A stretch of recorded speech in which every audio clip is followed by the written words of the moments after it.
Sveiki visi, esantys ir būsimieji mūsų draugai. Jau visai neužilgo mes ir vėl pasimatysime. Galite drąsiai pradėti nekantrauti, nes laiko iki draugystės tilto Islandijoje linksmybių liko ne tiek jau ir daug. Linksmybės linksmybėmis, bet nevalia pamiršti tam tikrų įsipareigojimų. Vienas jų – namų darbai. Todėl dabar prašau jūsų visų dėmesio. Skelbiama namų darbų užduotis. Šių metų draugystės tilto pagrindinė tema – kalbų ir kultūrų kryžkelėje. Mes esame dvikalbė bendruomenė. Puoselėdami ir saugodami savo gimtąją kalbą, mes taip pat mokomės vietinės, šalies, kurioje esame.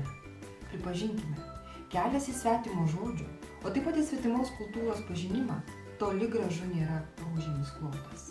Eidami juo, klumpame. Dėl to neretai patenkame į tam tikras, kitą kartą net ir juokingas situacijas. Būtent apie šią savo ar pažįstamų patirtį jūs, mielieji, mums ir papasakosite.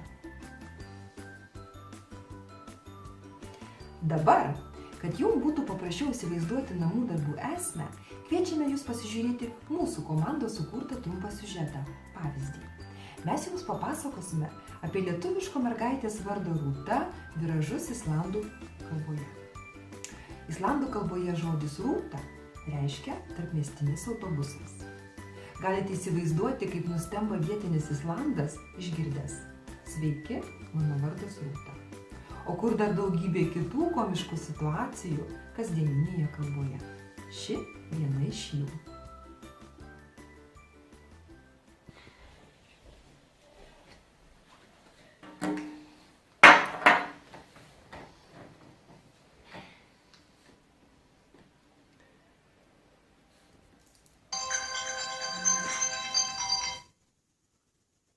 Klausau. Labas, Diana. Labas, Sonata. 100 metų nesimatėm. Tai jau tikrai. Tu žinai, šiandieną tokia gera diena ir nuotaika puikiai, namuose nėra kas veikti. Atvažiuoju aš pas tave. Puiku, aš kaip žinodama pyragą išsikepiau. O tai kaip tu iki manęs atvažiuosi, iki manęs 20 km kelio? Gal tavęs atvažiuoju pasimti?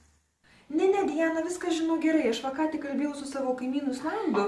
Kiek aš ten jį supratau, bet supratau lygtais. Tokie jau jie paslaugus. Sakė, čia prie namų sustojime, man 2 valandą nueiti ir atvažiuos Rūta. Pažįstama turbūt jo lietuvė ir mane nuveš pas tave. Nu va, nėra problemos, matai.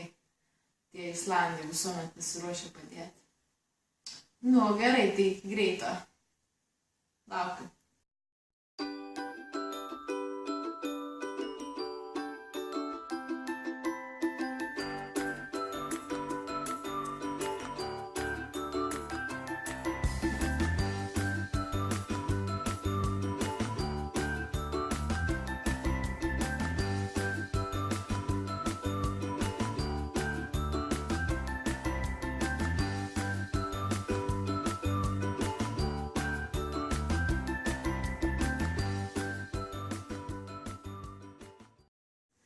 Ta Sonata.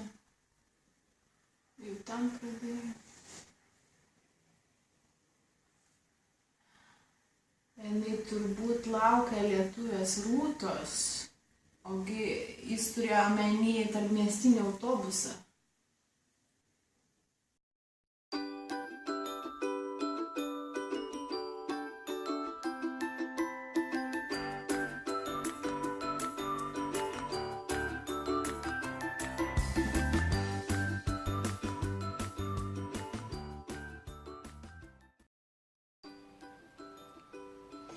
Taigi, jau dabar nieko nelaukdami kibkite į darbus ir sukurkite mums trumpą video.